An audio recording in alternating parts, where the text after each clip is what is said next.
Oh, ito. Maganda rin tong usapan na to. Putang ina dyan, sabi ko nga. Ito si Llamas, napakayabang naman kasi nito. Oo, sinisitan niya si Robin Padilla. Sabi niya, si Robin Padilla daw,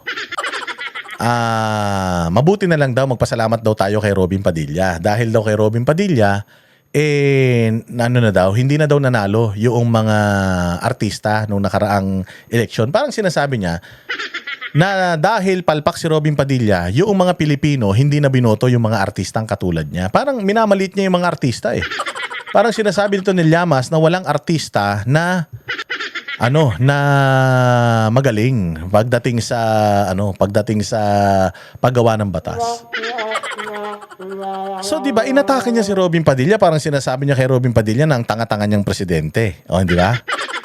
Oh, so biglang so syempre sumagot si Robin Padilla, bakit ba galit ka sa mga artista? 'Di ba sabi ni Robin?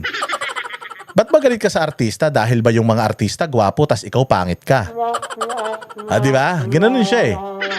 Oo nga naman, putang ina itsura nito eh. Mukhang tangin na 3 taon na yung huling ligo nito eh. Parang nung huling nagsipilyo to, hindi pa uso ang toothbrush eh. Di ba? Putang ina napakayabang nito. Sasabihan mo ng gano'n si Robin Padilla, hoy, kalbo, pangit. Alam mo ba na si Robin Padilla number 1 nung nakaraang eleksyon? Sabi nga niya pusta tayo kapag tumakbo si Robin sa susunod, hindi na siya number 1. Gago ka ba? Alam mo ba kung sino ang nag-number 1 ngayong eleksyon na ito, nung 2025 elections? Ang nag-number 1 nung 2025 elections, si Bongo na sinasabi niyong aso lang ni Duterte. Sinasabi niyo si Bongo na walang alam, si Bongo na puro selfie lang, si Bongo na puro basketball lang. Alam nyo ba na siya ang nag-number 1? Alam mo ba kung sino number 2, kalbo? Ang nag-number 2 si Senator Bato na sinisiraan nyo din. Pukin ang ina mo. Paano mo sasabihin kung tatakbo si Robin sa 2028 elections bilang senador, paano mo sasabihin na hindi siya magna-number 1? Sino ba yung mga posibleng makakalaban niya? Oh, sino ba yung posibleng makakalaban niya? Noong 2022 elections nga, ang lakas-lakas ng mga kalaban niya eh. Di ba? Noong 2022 elections, yung 8 diretso namatay nga eh. Hindi nga tumakbo si Bam Aquino noon dahil alam nila, wala kayong kakwenta-kwenta eh. Napakabobo yung mga nagkakampanya, wala kayong naipanalong mga kandidato. Nanalo si Bam Aquino ngayon tsaka si Kiko Pangilinan dahil di umano, nandugas pa. Naging beneficiaryo sila ng kadugasan. Nanalo yan si Bong Revilla. Hindi matatalo yan si Bong Revilla. Ang inang yan. Wala pang eleksyon na natalo yan si Bong Revilla. Si Lito Lapid nga, nanalo si Bong Revilla pa. Di ba? Oh, kaya natalo si Bong Revilla dahil nga gagamitin siya dito sa flood control scandal. Kaya hindi siya ipinanalo. Pinagsasasabi nitong ulol na ito. So, inatake niya si Robin na ganun. So, nagsalita si Robin. Galit ka ba kasi pangit ka? Kasi mga artista, mga pogi, ikaw pangit.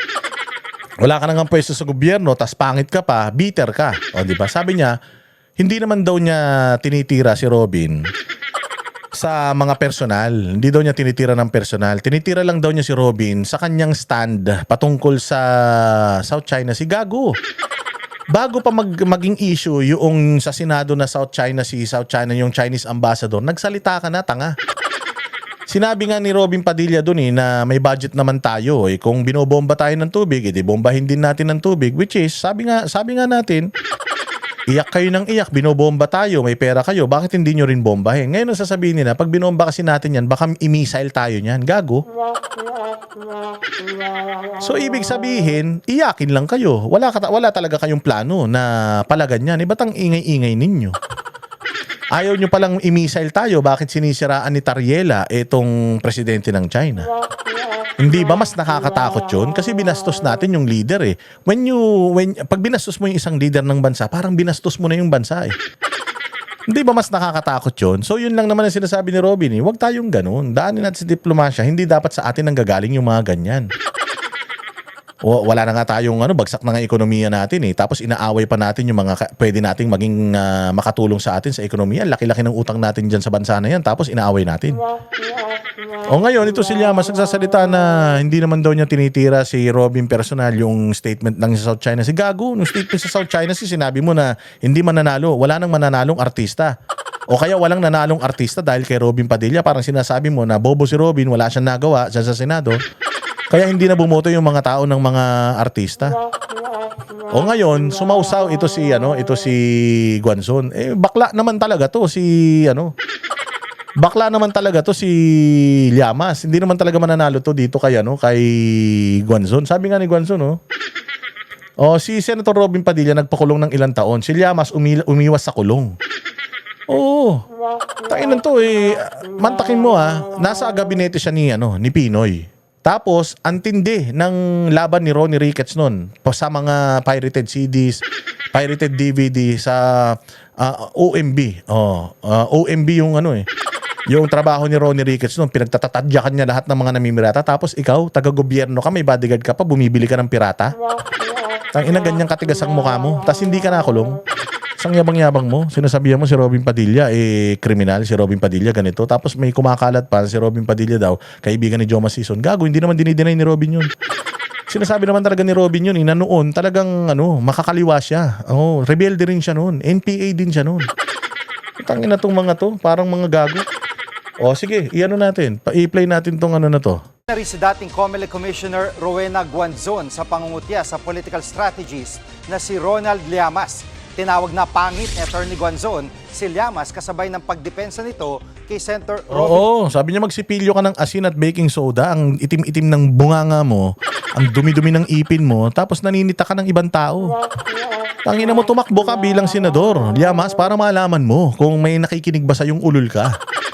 Padilla na naunang nakasagutan ng political strategies. Buwelta naman ni Llamas, pangit daw siya kung galing sa napakagandang babae tulad daw ni Guanzon. Oo naman, gago kapag naging babae ka, mas pangit ka kay Guanzon.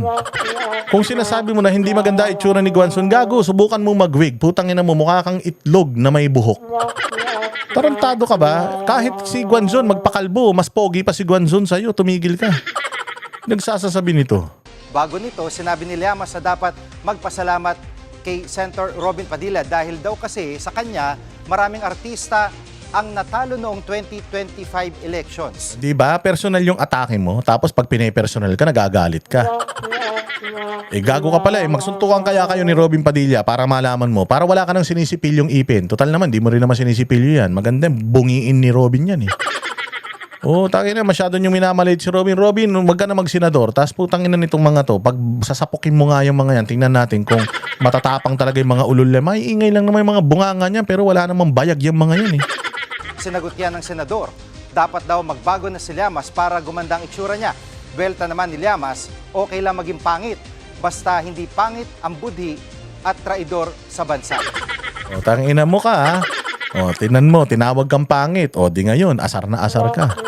Tangina mo, ang mahirap kasi sa mga to, sila na yung mga pangit. Puta sila pa yung mga malalakas mang asar. Tapos pag inasar mo, iiyak, magsusumbong sa mga troll accounts ng mga kaibigan nila. Inan nyo. Fuck you. Itong mga hayop na ito, kala mo naman kasi kalilinis nitong mga kupal na ito.